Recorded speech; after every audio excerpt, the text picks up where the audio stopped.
నమస్తే, welcome to right angle. జాతీయవాద జర్నలిజాన్ని తెలుగు ప్రేక్షకులకు అందిస్తున్నటువంటి నేషనలిస్ట్ హబ్ ప్రయత్నాన్ని ఆదరిస్తున్న ప్రేక్షకులందరికీ మరొక విజ్ఞప్తి. ఎన్హెచ్ ప్రైమ్ రూపంలో తొలి తెలుగు జాతీయవాద ఓటీటీ ప్లాట్ఫామ్గా మేము మీ ముందుకొచ్చాము. www.nhprime.in ఈ వెబ్సైట్లోకి వెళ్ళి మీరు పెయిడ్ సబ్స్క్రైబర్గా మారి ఇంకా విస్తృతమైన పరిశోధనాత్మకమైనటువంటి కథనాలు, నేషనలిస్ట్ హబ్ చేస్తున్నటువంటి వీడియోల కంటే ఇంకాస్త లోతైన అధ్యయనంతో కూడినటువంటి విషయాల్ని మీ ముందుకు తెచ్చే ప్రయత్నం చేస్తున్నాము. ఈ ఓటీటీ ప్లాట్ఫామ్ని కూడా ఆదరించవలసిందిగా విజ్ఞప్తి చేస్తున్నాను. నేషనలిస్ట్ హబ్ చేస్తున్న ప్రయత్నం బాగుందని మీకు అనిపిస్తే ప్లీజ్ ఎన్హెచ్ ప్రైమ్లో ఉన్నటువంటి 3 ఆప్షన్స్లో 365 రూపీస్ పర్ ఇయర్, లేదా 999 రూపీస్ పర్ ఇయర్, లేదా 4999 రూపీస్ పర్ ఇయర్, ఇందులో ఏదో ఒక ఆప్షన్ని చూస్ చేసుకొని మా ఈ ప్రయత్నాన్ని ఆదరించండి, ఆశీర్వదించండి. ఇక ఇవాల్టి టాపిక్లోకి పెడదాం. తెలంగాణ రాజకీయాల్లో భిన్న పరిణామాలు ఏకకాలంలో జరిగి అనేక ప్రకంపనలకు కారణమవుతున్నాయి. అధికార కాంగ్రెస్ పార్టీ పకడ్బందీ వ్యూహాన్ని అనుసరిస్తూ ప్రతిపక్ష బీఆర్ఎస్, బీజేపీలను ఇరకాటంలో పెడుతోంది. ఆటుపోట్లను ఎదుర్కొంటున్నప్పటికీ బీఆర్ఎస్ ఎంతో కొంతమేర అధికార పక్షాన్ని ఎదుర్కొనేందుకు అవస్థలు పడుతోంది. కానీ ఇంత అనుకూల వాతావరణం ఉన్నప్పటికీ భారతీయ జనతా పార్టీ ఎక్కడ కాంగ్రెస్ను నిలువరించే విధంగా ప్రయత్నం చేస్తున్నట్టు కనిపించట్లేదు. అడపాదడపా ప్రకటనలకు పరిమితం కావడం మినహా బలపడేందుకు అనుగుణమైన కార్యాచరణకు సిద్ధమవుతున్న దాఖలా కనిపించట్లేదు. అధికార కాంగ్రెస్ పార్టీ పద్ధతి ప్రకారం కొన్ని ప్రచారాస్త్రాలను విపక్షాలపైకి అదును చూసుకొని సంధిస్తోంది. వాటి పర్యవసానాలు అర్థమయ్యేలోపు కొత్త ఎత్తుగడలను రచిస్తున్నది. వలయాలుగా విస్తరిస్తున్న వ్యూహం, ఎత్తుగడల తీరు రాజకీయ వాతావరణాన్ని గందరగోళానికి గురిచేసి ఒక బలమైన ప్రజాభిప్రాయం నిర్మాణం కాకుండా నిలువరిస్తోంది. ఈ పరిణామాలను విశ్లేషించాలంటే వరుస క్రమంలో జరిగిన 3 పరిణామాలు లేదా ప్రచారాల గురించి అర్థం చేసుకునే ప్రయత్నం చేద్దాం. జూలై 2వ వారంలో బీజేపీలో బీఆర్ఎస్ విలీనం అనే ప్రచారాన్ని కాంగ్రెస్ పార్టీ తీవ్రం చేసింది. అయితే కాంగ్రెస్ చేసిన ఈ ప్రచారానికి కొంత నేపథ్యం కూడా ఉంది. జూలై 14వ తేదీన కేంద్ర మంత్రి, కరీంనగర్ ఎంపీ బండి సంజయ్ హరీష్ రావుని బీజేపీలోకి ఆహ్వానిస్తున్నట్లు ఒక సానుకూలమైన ప్రకటన చేశారు. బీఆర్ఎస్ నేతల్లో హరీష్ రావు కొంత భిన్నమైన నాయకుడు అని చెప్పే ప్రయత్నం చేశారు బండి సంజయ్. దీన్ని అవకాశంగా తీసుకున్న కాంగ్రెస్ పార్టీ బీఆర్ఎస్ పెద్దల ఢిల్లీ రాకపోకలను ఆధారం చేసుకుని విలీనం అనే అంశాన్ని ప్రచారంలోకి తెచ్చింది. ఈ తరహా ప్రచారాన్ని బీజేపీ పూర్తి స్థాయిలో ఖండించే ప్రయత్నం చేయలేదు. ఈ విలీనం ప్రచారం వెనుక కాంగ్రెస్ పార్టీకి వ్యూహాత్మకమైన దృష్టి ఉందని బీజేపీ పసిగట్టిందో లేదో తెలియదు. బయటకు మాత్రం విలీనం అంశాన్ని తీవ్రంగా ఖండించే ప్రయత్నం చేసినట్లు మాత్రం కనబడలేదు. ఇదంతా ఒక దశ. ఇక రెండో దశ వచ్చేసరికి రైతు రుణమాఫీ అంశం తెరపైకి వచ్చింది. జూలై 18న 1,00,000 రుణమాఫీ ప్రకటించే నాటికి బీజేపీ, బీఆర్ఎస్ విలీనం ప్రచారం ఉధృతంగా జరిగింది. ఈ నేపథ్యం అలా తాజాగా ఉండగానే 1,00,000 రుణమాఫీ జరిగింది. రెండో విడతగా 2 లక్షల రుణమాఫీ ఆగస్టు 15న జరిగింది. రెండో విడత రుణమాఫీ నాటికి బీఆర్ఎస్, బీజేపీ విలీన అంశానికి హైడ్రా కూల్చివేతల అంశం తోడైంది. అంటే కాంగ్రెస్ పార్టీ పూర్తిగా పకడ్బందీగా వ్యవహరించిందని అర్థమవుతోంది. రుణమాఫీ పూర్తి స్థాయిలో చేయడం సాధ్యం కాదని రేవంత్ రెడ్డి ప్రభుత్వానికి ఏనాడో అర్థమైంది. ఏకకాలంలో 31,000 కోట్లను సర్దుబాటు చేయడం ఆచరణ సాధ్యం కాదని రూఢీ చేసుకుంది. సాంకేతిక పరిమితులు, అవరోధాలు అన్నింటినీ సాకుగా చూపి మొత్తంగా రూఢిగా తెలియడం లేదు కానీ 2 విడతల రుణమాఫీ మొత్తం కలిపి 20 నుంచి 22,000 కోట్ల రుణాలను మాఫీ చేసి ఉంటుందనే అంచనాలు వెలువడుతున్నాయి. అరకొర రుణమాఫీ వల్ల రాష్ట్రంలోని గ్రామీణ ప్రాంతాల్లో వ్యతిరేకత వస్తుందని ముందే పసిగట్టిన కాంగ్రెస్ ప్రభుత్వం ఈ వ్యతిరేకతను రాజకీయంగా బీజేపీ తనకు అనుకూలంగా మలుచుకుంటుందనే అంచనాలతోనే బీజేపీ, బీఆర్ఎస్ విలీన ప్రచారాన్ని ముందే జనంలోకి తెచ్చింది. అపరాధ భావనలో మునిగి పతనం అంచున ఉన్న బీఆర్ఎస్ను దెబ్బతీయడంతో పాటు విస్తరించే అవకాశం ఉన్న బీజేపీని కూడా అపప్రదకు గురి చేయొచ్చనే వ్యూహాన్ని కాంగ్రెస్ అమలు చేసింది. ఈ విలీన ప్రచారాన్ని తన ప్రయోజనాల దృష్ట్యా బీఆర్ఎస్ ఖండించలేదు. ఒక బలమైన పక్షం తనకు చేరువ కానుందనే ప్రచారాన్ని ఆ పార్టీ శ్రేణులు సానుకూలంగా స్వీకరించాయనే చెప్పాలి. పైగా ఇలాంటి ప్రచారం తనకు మేలు చేస్తుందని కూడా బీఆర్ఎస్ భావించి ఉండవచ్చు. ఈ విలీన ప్రచారం వల్ల ఎక్కువగా కీడు జరిగేది బీజేపీకి అని ఆ పార్టీ నేతలు సత్వరం గుర్తించలేనట్లే పరిస్థితిని చూస్తే అర్థమవుతోంది. బీఆర్ఎస్లోని కొంతమంది కీలక నేతలకు అనుకూలంగా బీజేపీ ఎంపీలు తరచూ ప్రకటనలు చేయడం, మరోవైపు గులాబీ నేతలు మాజీ మంత్రులు అదే పనిగా ఢిల్లీ ప్రయాణాలు చేయడంతో విలీన ప్రచారానికి మరింత సమ్మద్ధత చేకూరింది.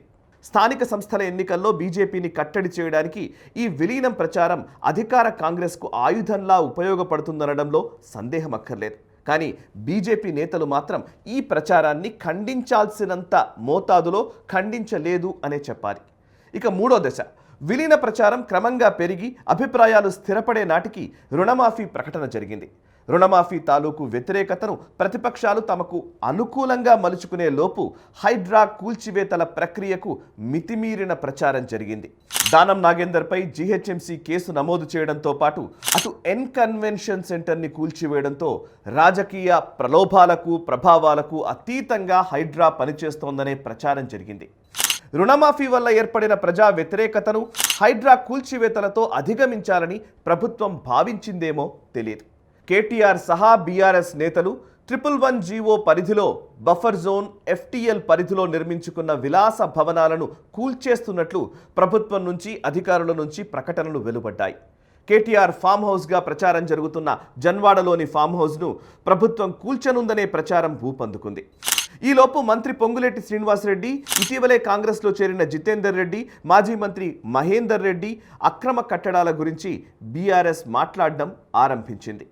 రుణమాఫీకి ముందు దశలో బీజేపీ బీఆర్ఎస్ విలీన ప్రచారం ప్రతిపక్ష పార్టీలను డిఫెన్స్లోకి నెట్టింది. మరో దశలో రుణమాఫీ జరిగిపోయిన తర్వాత ప్రతిపక్షాల నోరు కట్టేయడానికి హైడ్రా కూల్చివేతల అంశాన్ని ముందుకు తెచ్చింది ప్రభుత్వం. దీంతో గ్రామీణ రైతాంగం ఎదుర్కొంటున్న రుణమాఫీ అమలు సమస్యలన్నీ అటకెక్కినట్లే భావించాలి. ప్రభుత్వం ఎంత రుణమాఫీ చేసిందో ప్రతిపక్షాలకు తెలియదు, తెలుసుకునే ప్రయత్నమూ చేయలేదు. ఈలోపు హైడ్రా కూల్చివేతల అంశం చుట్టూ ప్రచారం గింగిరాలు తిరగడం మొదలైంది. కాంగ్రెస్ బీఆర్ఎస్ల సంగతి కాసేపు పక్కన పెడదాం. బీజేపీ తరపున గెలిచిన 8 మంది ఎమ్మెల్యేల్లో కనీసం 4 లేదా 5 ఎమ్మెల్యేలు గ్రామీణ ప్రాంతాలు అధికంగా ఉన్న నియోజకవర్గాల వారైనా కనీసం తమ అసెంబ్లీ సెగ్మెంట్ల పరిధిలో ఏ మండలంలో ఎంతమందికి రుణమాఫీ లబ్ధి చేకూరింది, న్యాయంగా ఇంకా ఎంతమందికి చేకూరాల్సి ఉందో ఒక ప్రెస్ మీట్ పెట్టి వివరాలు వెల్లడించాల్సింది. బీజేపీ ఎమ్మెల్యేలు కూడా ఇలాంటి నిర్దిష్టమైన కార్యాచరణకు దిగలేదు. అసెంబ్లీ ఎన్నికల సమయంలో కాంగ్రెస్ హామీ ఇచ్చిన ఎన్నికల మేనిఫెస్టోను యథాతథంగా అమలు చేయడం అసాధ్యం. పైగా కాంగ్రెస్ మేనిఫెస్టోలోని అంశాలన్నీ ప్రధానంగా గ్రామీణ ప్రాంతాల అభివృద్ధి లక్ష్యంగానే కాంగ్రెస్ ప్రకటించింది. దీంతో తెలంగాణ గ్రామాల్లో క్రమంగా కాంగ్రెస్ పట్ల వ్యతిరేకత పెరుగుతోంది. ఎడాపెడా విద్యుత్ కోతలు, రుణమాఫీ సక్రమంగా చేయకపోవడం, సకాలంలో విత్తనాలు సరఫరా చేయకపోవడంతో ప్రజా వ్యతిరేకత మేట వేస్తోంది. గ్రామీణ ప్రాంతాల వ్యతిరేకతను కప్పిపుచ్చుకోవడానికి పట్టణ ప్రాంతాల మెప్పు పొందాలనే ప్రయత్నం కాంగ్రెస్ ప్రభుత్వం చేస్తోందా అనే అనుమానం కూడా కలుగుతోంది. ఈ వ్యూహంలో భాగంగానే హైడ్రా కూల్చివేతలను ఆసరాగా తీసుకుందా అనే అభిప్రాయం కలగకమానదు. అందుకు ప్రధాన కారణం ప్రస్తుతం హైడ్రా కూల్చివేతలతో భాగ్యనగరంలోని చెరువులన్నీ పూర్వస్థితికి చేరి జల కళను సంతరించుకుంటాయా? కేవలం అక్రమ నిర్మాణాల కూల్చివేతలతో చెరువులను యథాతథంగా మార్చవచ్చా అనే ప్రశ్నలను ఎవరూ వేయడం లేదు. కేవలం కూల్చివేతలు కొనసాగించి చెరువులకు ఏడాది పొడవునా జలవనరులను అందించే పెరెన్నియల్ స్ట్రీమ్స్ ధ్వంసం చేస్తే చెరువులకు నీళ్లు ఎలా అందుతాయనే ప్రశ్నను ఎవరూ లేవనెత్తడం లేదు.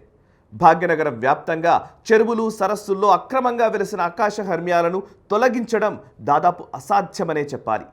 ఒకటి అరా తొలగించి మమ అనిపించుకోవడం మినహా చెరువులను పూర్వస్థితికి తేవడం అనేది అబద్ధమని సుస్పష్టంగా అర్థమవుతోంది. నగరం వెలుపల పరిశ్రమల కాలుష్యమంతా చెరువుల ద్వారా కృష్ణానదిలోకి ప్రవహిస్తున్న వాస్తవం మన కళ్ల ముందే ఉండగా నివారించలేని ప్రభుత్వాలు ఏనాడో దురాక్రమణల పాలైన చెరువులను పూర్వస్థితికి తెస్తాయనడం అతిశయోక్తి కాక మరేంటి? ఐఏఎస్, ఐపీఎస్ అధికారుల నిజాయితీని, నిబద్ధతను ఎవరు శంకించడం లేదు.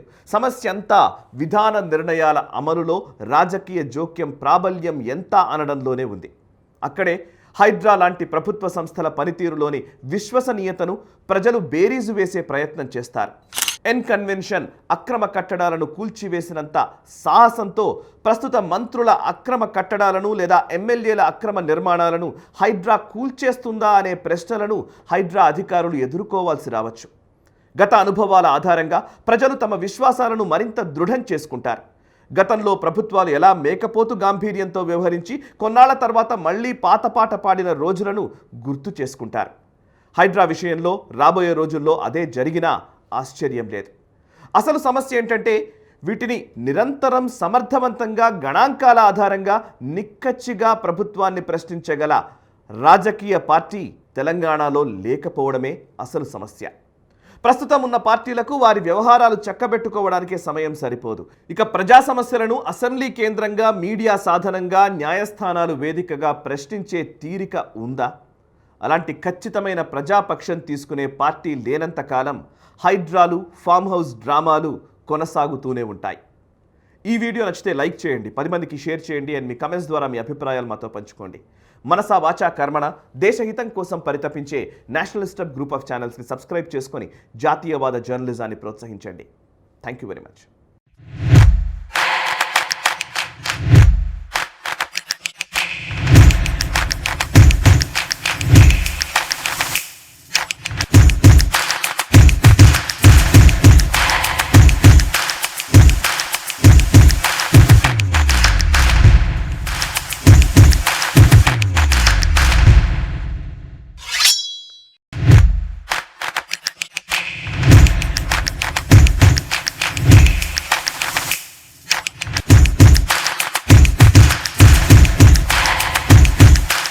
ఈ వీడియో మీకు నచ్చినట్టయితే లైక్ చేయండి, 10 మందికి షేర్ చేయండి. అలాగే కామెంట్ల రూపంలో మీ అభిప్రాయాలను మాతో పంచుకోండి. Nationalist hub group of channels ను సబ్స్క్రైబ్ చేసుకుని తెలుగునాట జాతీయవాద జర్నలిజాన్ని ప్రోత్సహించండి. ఈ వీడియో కింద ఉన్న బెల్ ఐకాన్ పై క్లిక్ చేయడం మర్చిపోవద్దు.